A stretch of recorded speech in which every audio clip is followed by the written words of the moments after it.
Good morning. Mr. Saji John, Dr. Adi Narayan, other members of EBSCO family, and all knowledge IAS professionals.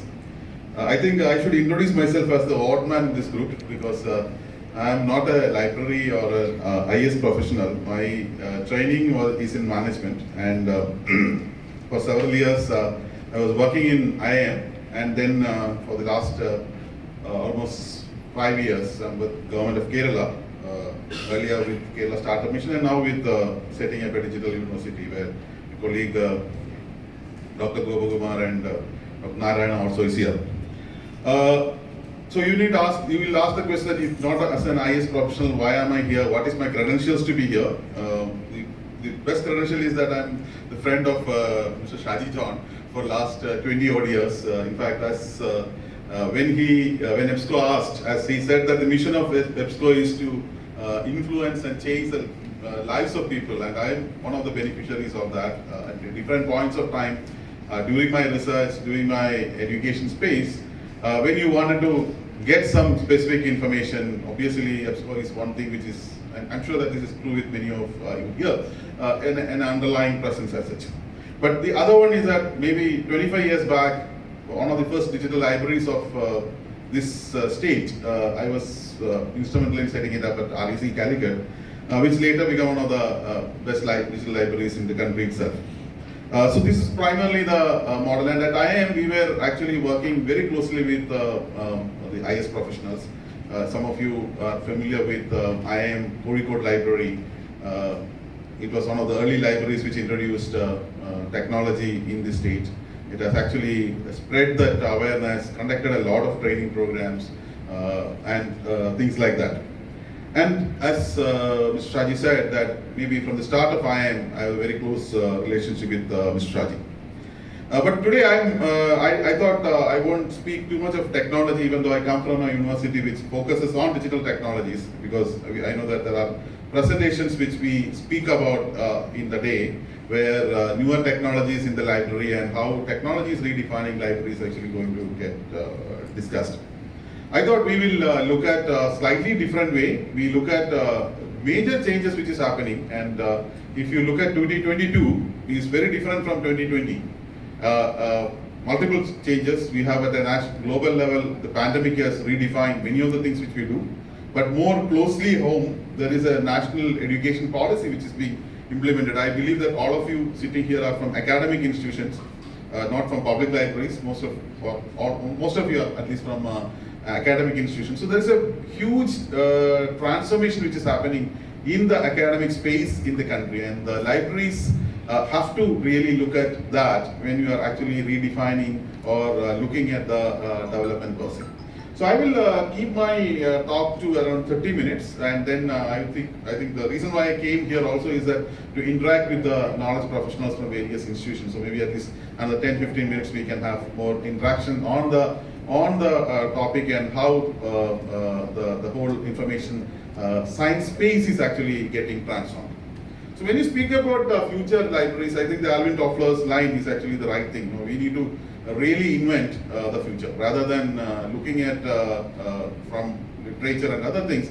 Each of us can actually start looking at how our own information spaces are actually getting redefined.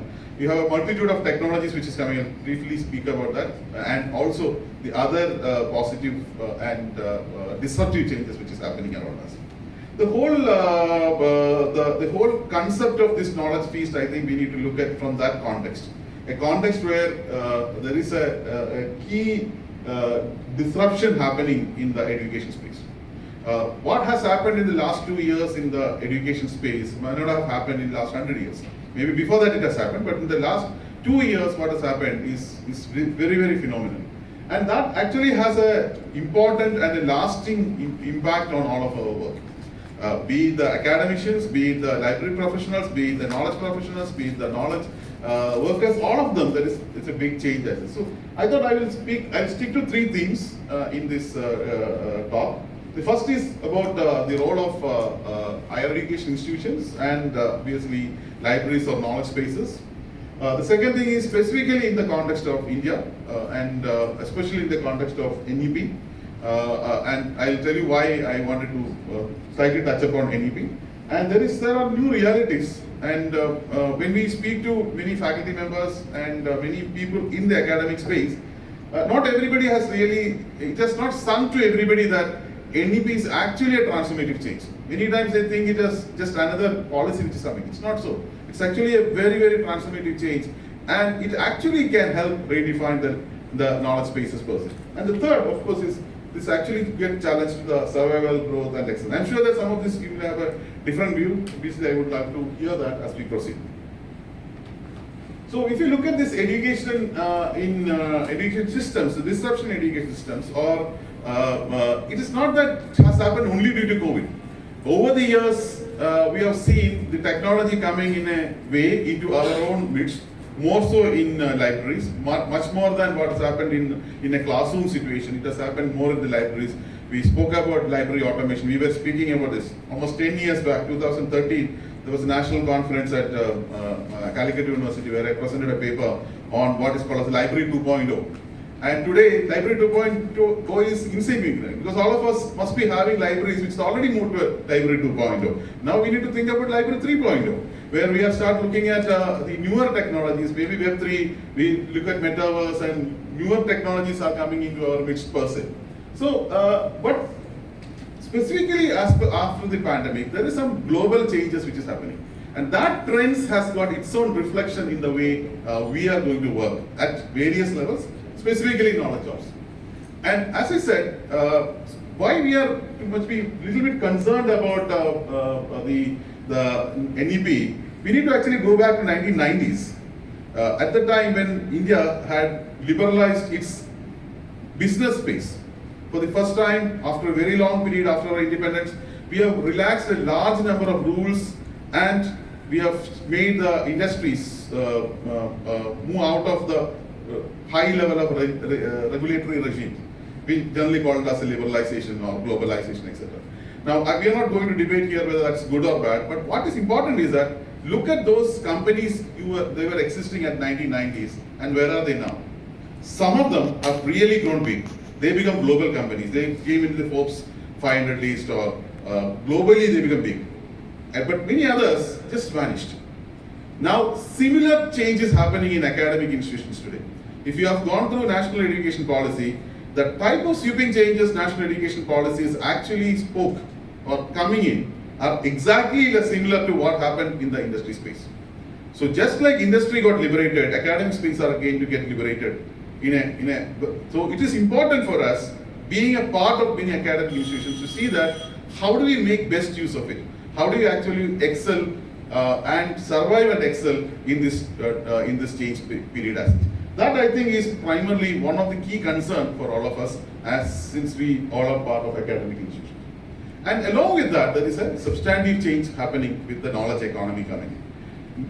Today, if you look at most of our students coming out of our colleges or institutions, they all take up knowledge jobs. And knowledge economy is actually coming in a big way. And when you think about knowledge economy, the first thing to come into our mind is a knowledge space or a knowledge center.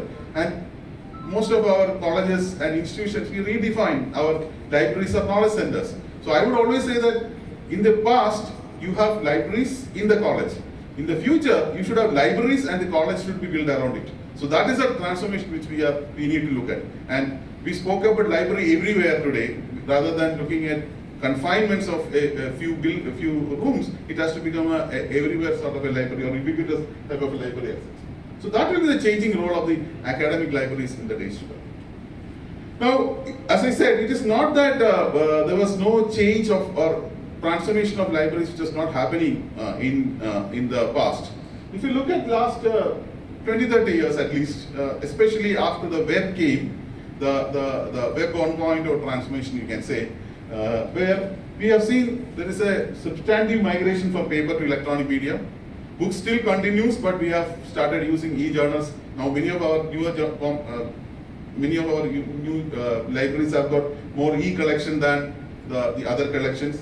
We have also have more importantly, we have quite a bit of convergence of multiple formats. the text, graphics, sound, multimedia, all of them has actually come in. And internally, many of the activities which we were doing in 90s and maybe in the early part of 2000, we are not doing today. Because quite a bit of efficiencies have come into our processes. We have started using quite a bit of newer tools. I don't want to go through that because you are already using it. And like Mr. Saji rightly pointed out, that today's library and the future library is going to be open access. You are primarily thinking about open libraries. You are looking about open protocols. And that is the second thing. But along with that, there is also a work environment, at least in some of the developed areas. Library is becoming a catalyst in the new trends of work environment. I will come to that in more detail. So teamwork, collaboration, re-engineering, etc. is actually becoming an in thing as such. Now this was what is happening maybe last 20-25 years, maybe 1995, 97, 98 period onwards, the internet came and several type of solutions have come in, and now we have DSpace, now we have Koha, we have many of the solutions which has come as a part of it.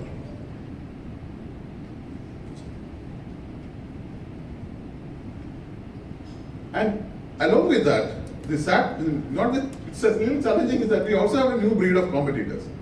The people who used to come to our libraries and start referring the books, many times they actually go to Google or Google Scholar or many of the other databases per se. So there is a new breed of competition. This is not another library, but a completely new bunch of people. And there are statistics to prove how it is happening. Just to give you an example, if you look at the data from US, and this, I think you should read this Freckle report, which is one of the latest report in this very detailed research study which is done in 2020, just before COVID, which actually looks at the change in the user pattern in physical libraries across the world, specifically in US and UK territories. They found that there is on an average 3 to 4% reduction year on year in the context of both US and UK libraries. In UK libraries was happening for around 25 years. And even if you reflect our own libraries, we have seen that the number of people visiting the library is actually coming down, while the activities in using the resources may actually be going up. So this is what happening at the pre-pandemic era. And we have several discussions and debates and about how do we actually make use of the best technology to make people attract to the library spaces, how do we actually use the tools to provide very specific services. All these were discussed in many of the conferences, etc. And I'm sure that all of you were a part of it and many of you have designed and developed solutions also like that. But during the pandemic, when the total closure happened, the libraries were the ones who actually provided the lifeline for the learners. In fact, most of the libraries become very resilient. They actually accelerated the digital transformation. Even before the teachers moved, they actually moved in, and open access libraries which used to speak in the past actually become a reality. There's a substantial amount of knowledge supply chain shrinkage which happened, and we actually sort of realized what we call as libraries everywhere model. Now that pandemic is receded, and when we have started back our campuses, and when we have start looking at it, we need to actually understand that there are some very key changes which has happened in the environment. Not only in academic environment, in deeper environment per se. And that will have its own impact on the way we actually going to make the future assets. To do that, let's take a little bit of history. I'll not go into detail of this. But if you look at the world, before 1900s, the world was always be at smaller pockets. You have production happening at small areas, and then people were actually moving the goods and services to one place to another place. During the last century, what happened was that we started creating mass-produced elements. We create mass factories. Every production actually moved to places because people can move from one place to another place very fast. Now, how is it relevant for us? I'm sure that none of us here, other than maybe EBSCO, is into manufacturing. The reason is, this actually has a reflection on our education. In the past, the education was always confined to small gurukulas or smaller formats. The mass format which we are familiar with today are actually happened during the last century. The advantage, education becomes accessible. The disadvantage, we lost what we call as the precision education. We cannot actually identify individual needs per se. Now, because of the COVID as well as some of the political changes, the world is again going back to circles. Today you can see that mobility becoming a challenge. you can see that you are actually looking at efficiencies at a smaller formats. There's a substantive change happening in looking at precision education and precision learning per se. For every learner's ability, if you look at 2 years back, a student of economics in your college, all the students of economics in your college will follow the same book, same topic, maybe refer a same set of journals. Tomorrow, the same group of economic students, some of them will be doing another course from another college along with it. Some of them will be doing some other topic with some completely different from that. Maybe music they will be doing. So how do we actually think about a management library, for example, where a management student is also doing a course on, let's say, music? Is our libraries are competent to meet such sort of a diverse need? And as you know, NEP allows this flexibility, where you are allowing a learner to do multiple type of courses at the similar time as it. So the conventional belief that we are looking at a single monolithic homogeneous pattern is actually getting disrupted. Teachers have a big challenge to that let's not discuss that. As IS professionals, how do we provide that information needs for the people? For that is an important question per se. And along with that, there is also a change in the work which is happening, where there is a large number of individualized jobs which is coming. People are now going to work individually. The conventional concept of people will go to an organization, a company, or a firm and working, that is actually getting disrupted. A large number of jobs are coming into the decentralized mode. How is it relevant for us? Today, if you look at, if I'm working in a company, I get company's resources to guide me. Tomorrow when I'm doing a knowledge work, I cannot get company's resources. I may have to actually look at the public resources. That's basically where the library is actually going to become a newer model per se. The technology space also makes its own changes. You can see over the period, different technologies actually becoming an important thing. And we know that as our context today, specifically since we are speaking about digital, we are speaking about a world where we are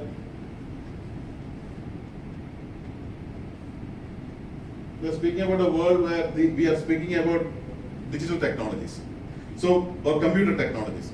The computer technologies are the one where all these newer tools which has actually transformed our libraries in our front has happened. But that's not enough. Can you actually predict the behavior of a person who is coming to your library? An astute librarian obviously will be, because he or she knows what is the type of book the person is actually doing, what type of reading habits they have, etc. But think about Amazon. Amazon does exactly that, right? When you actually look at shopping in Amazon, Amazon actually tells you what is your habit is. Now, can you actually translate that into our own library spaces? The answer is yes. That's basically where AI and related tools become an important thing. AI and data analytics actually become an important element as such. So if you look at, there are three waves of technology which has happened. The first wave is what we call as the internet and the web bound, where you are primarily trying to make the challenge of the space, the challenge of distance as actually getting addressed using the technology. And we have adopted that to a large extent. The second wave was where the social media came, the Web 2. Few libraries have adopted it, many libraries have still not adopted it. How do we actually use the social media for collaboration, for creating products, etc. Now we are moving to the Web 3, that is a creator economy. A Web 3 is primarily where blockchains and creator economy and decentralized models are actually going to be the thing. Now, that is something which we have still not fathomed. In fact, our education institutions have still not fathomed how do we actually adopt that into our context. So that is the next level. The challenge is that in the past, you have more time to adopt to this.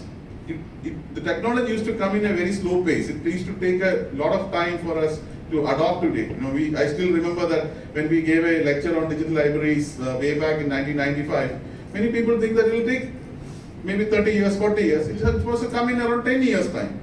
But in the future, what is going to happen is not that fast. It's not that slow. It's going to come in 2 years, 3 years, 5 years, etc. There's a large number of parallel systems which is coming, which uses this technologies person. And that is something which we need to be worried about.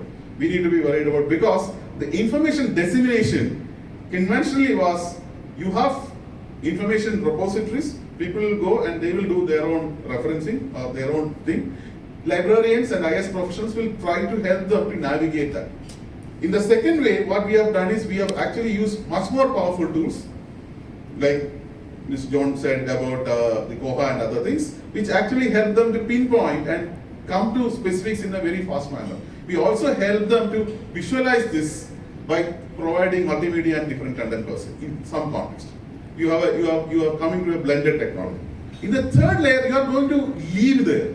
That's basically where the world of metaverse is going to come. So when I am actually reading a chemical journal and I'm actually going to see what is the thing, I can actually experience that experiment. So my learning becomes extremely precise. That's basically where the metaverse type of a movement is going to happen. That is the wave which is actually going to happen in the future libraries. Now, how fast you adopt? The answer is you have to, because there is not much of a change, and the technology companies will actually come out with interesting products which addresses that. But there is also, along with these technology changes as well as the global political changes, there is also a change in culture which is happening. The change in culture is primarily because there is in fact, Mr. John mentioned a very interesting thing at the end, that you can actually collaborate with him, with EBSCO, in developing the next group. That is a new model. Many of the products which you use, I'm sure that all of us use mobile phones, you have used apps. Who is developing it? These are all developed by freelancers. So from a conventional way, someone will actually pay and develop. That model is actually gone. You actually moved into a crowdsourcing model where we speak about an access economy and a community-based economy which is happening. So there is quite a bit of new generators of knowledge which is not in our ambit yet. There is quite a bit of new generators of knowledge which is happening. All of these have got its own challenges and its own issues, which if time permits we could have discussed. But there is a shift which is happening. There's a shift of locus of control from this conventional, large-scale, monolithic, centralized model to a decentralized model as such. And all these actually come out with visible as well as not so visible effects. Visible effects is, we have seen there is an adoption of technology. Now today when I still remember sometime in 1996 or so, when we spoke about how internet is going to change in a journalistic conference where journalists were there, they were telling that this will not happen at all. How can you actually think about a world where journalistic people are not there? Now today when you read newspapers, 80% of the stories are not written by proper journalists. These are people who may not have proper journalistic education who are writing it, because they actually source the information and then they put it across. So the world has moved where the power is actually given to the individual's person. So you have seen technology breaking that unbreakable person. We have seen the second level where the data become a very, very important element. And that's the point which I was trying to say earlier, that why one would like to go into Google Scholar and may not to the library, because when I go to a library, unless I know that particular librarian who knows my habit, I may have to do a lot of time to be spent. But Google Scholar knows what is my search patterns. It knows the details of it. It helps me to navigate in the next layer. You also see traditional jobs are moving out, and there is quite a bit of instant gratifications as happening, and there is a remote working and gig happening. These are all visible. I'm sure you must have seen, but not so visible, and that is important, is that whether we like it or not, from the mass, there is a personalization which is happening. In all these years, we were actually providing everybody with a very, very standard vanilla type of offering. Whether it is in the classrooms, whether it is in a services, we are giving a vanilla type of offering. From that, it's actually becoming very, very specific. Each individual can create, using technology, the thing which they really like to have. And second is, there is a changing locus of control. Locus of control is not anymore with the teacher in a classroom. It has actually become into a learner, which means learner is now have a freedom to learn from wherever it is. It's not necessarily from the classroom. And the classroom is not the best place to learn is library. In fact, many of us who have, if you reflect our past, many of us learn more time or spend more time in library when we were students. Now that is going to be redefined again, that you will see quite a bit of people coming to libraries, provided libraries provide that immersive learning. Third thing is, the centralized institutions are actually reading. That's the point which I said. Especially for focused institutions, conventionally focused institutions believe that they can actually have collections of a particular nature. That's gone. Because there's nothing called focused institutions anymore. In a focused institution itself, there may be faculty may be focused, but students may actually do multiple domains, multidisciplinary from different areas as well. And there is also a big thing which has happened is that there is an abundance and world of sharing and collaboration. We know that Koha is free, right? Even though companies like EBSCO is actually funding it. So you have come to a world where there is a substantive amount of demise of competition which is actually happening. And it is in this world we need to actually start working. Now when we look at Indian context, that is a global context and that is impacting all of us. Indian context, our Prime Minister has told us that we are actually getting into an Amrit Kal. The next 25 years is going to be the area where India has to grow in a very exponential manner per se. Which means we actually have to grow very, very fast and our users of our knowledge. Here I again make an assumption that we are all academic librarians. We are actually moving from an area where people actually look at from a factor-based economy type of model to what we call as an information economy type of model. So innovation and practice is going to become an important element as such. So if you look at, this is actually being reflected by 3 key shifts in the education space. There are 3 key shifts which NEP is actually bringing to our forward. First, there is an emergence of self. The individual is going to become the key element as such. The technology is actually going to be the one which provides the individualized services. How do I make each student, each user important? Some of you I'm sure that doing the research in library science knows that across the world we speak about how do we actually engage the community by providing individualized services to each individual person. The second is, there is a move that India in the Amrit Kal has to move to a leadership role, which primarily means that we cannot be a supporter anymore. We need to actually have people who create knowledge, people who know how to create new products. We need to think about people who actually lead this world by creating knowledge in our midst. And that can happen only when there is a strong knowledge base available for people to build on. The third is, there is also an integration of skills and knowledge. Now, I used to ask this question to some of my colleagues at IS Space, where then they complain that there are not enough participants or not enough people are coming to the library. I used to ask this question that, do they come to your library during the examination time? The answer is yes. They used to come and spend time in the examination time. Why do students come only at the examination time to the library and not other times? The reason is very simple. They immediately have a task to do. So if you want to bring more people to your library continuously, they should have a method of applying their knowledge immediately. And that is what the new libraries have to do. The new libraries cannot be a passive space anymore. The new libraries have to be a space where people immediately work on the knowledge, what they are actually acquiring. And you can see that makes a big change in the behavior of people also.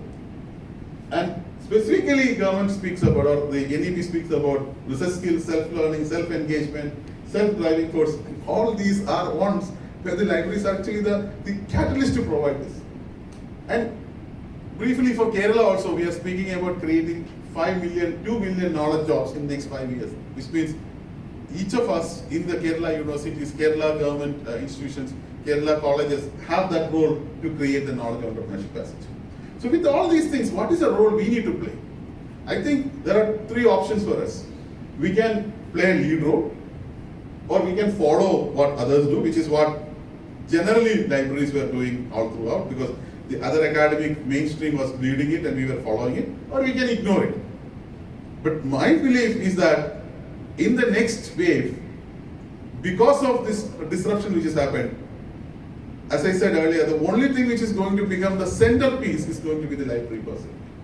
And that can happen through 3 levels, which is, one is the transformation of libraries through experience.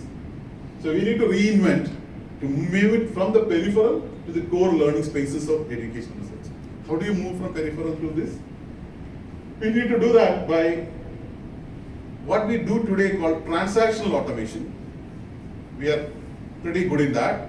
We have used tools. We have used tools to substantially move the transactional automation. We have used RFID tags. We have used open library access protocols and things like that, to something called a transformational digitization. In a transformational digitization, you are primarily understanding the requirements of each user by following him digitally, get that data, and that's basically where the databases becomes a very important element. Take that data and there are discovery services, there are new services which actually provides you that, and also look at how do we actually translate into something where they can actually make into action. So from a static, we move to static multimedia to something called interactive content, where each individual actually defines it. Remember, in 90s, late 90s and all, when we set up the video libraries, when we set up computer rooms where people can come and do it, we are actually going to do the same thing in the next layer, where we are actually going to set up metaverse classrooms, metaverse libraries, where a person reading a journal actually get into the journal. A person who is reading a book will actually get into the journal in a physical manner as such. And the new avatars are going to be the thing. So there is a huge amount of technological gem which is going to happen. And that's a very exciting world. I'm sure that EBSCO will lead in that also. The third is, there is also autonomous and active work practices. If you look at today, a large number of people are actually working from home, and they continue to work from home. The next question is, why should they work from home? Why can't they work from library? Library is the best place to work, right? And we have never thought about that. We have never thought library as an active space people should work. So any knowledge job can actually be work from the library. So you look at the learning and work is going to be a convergent space in the library per se. Flexibility and latent customization is another important thing. This is called latent customization because each individual it is customized. So the individual doesn't feel it is actually customized for them. It's their requirements are known and then it is being customized. And then the third is there is also an individual and community which is happening. The third very important thing for India is that about the research and knowledge creation. Since I don't have time, I'm not going to detail of it. But we know that in the last 10 years, India has produced the rate of growth of journals is the highest in India. The rate of growth of publications is the highest in India. I think now we are third or fourth in the world. But the quality of journals, quality of product is actually not very high. Our impact is not very high. And there are statistics to prove that. So it's time that we need to actually start looking at how do we actually help people do impactful research. How do we actually navigate them to get into something which is relevant for them. And the model of IP creation and IP switching also become important. So let me summarize by saying that the pandemic actually brought in a digital disruption and it brought in completely new ways of learning and work. This is at the global level, it affects all of us. But to add to that, we also have a new education policy which is going to bring in a completely new set of learners. Flexible, autonomous learners per se, and which also requires quite a bit of a research and other skills person. And that's basically where the knowledge spaces are going to get immersed. So, putting it in short, if you look at library 1, the conventional library, which at least some of you must have studied at that space, it was primarily a pull model. We acquire, we store, we lend, we find, and we expect the user to come to us. We very rarely, unless some selective dissemination of information, some practices, we were not doing. We were actually thinking that we keep the repositories, if somebody wants, let them come. Library 2 was a push model, where we start communicating to them, we actually have sending to them, we actually making a place attractive for them to come. Wherever they are, we are providing services as long as the regulatory challenges allows it, the economics allows it, we were doing that. So it was more of a broadcasting and conversation. The library 3 is going to be a collaborative model. It's basically where your user is also a creator. You will actually have a collaborate, co-create, immerse, impact, and advance as such. So if someone feels that COVID and digital has actually disrupted you, go back to what Paulo Coelho said. Not every storms come to disrupt your life. Some comes to clear your path. So in a world where Google's and online databases actually provide a threat to the conventional library science, I believe that the change which is happening is actually making libraries and information spaces and knowledge spaces much more relevant, provided we adopt to it in the way we do it. Thank you very much for a very patient listening.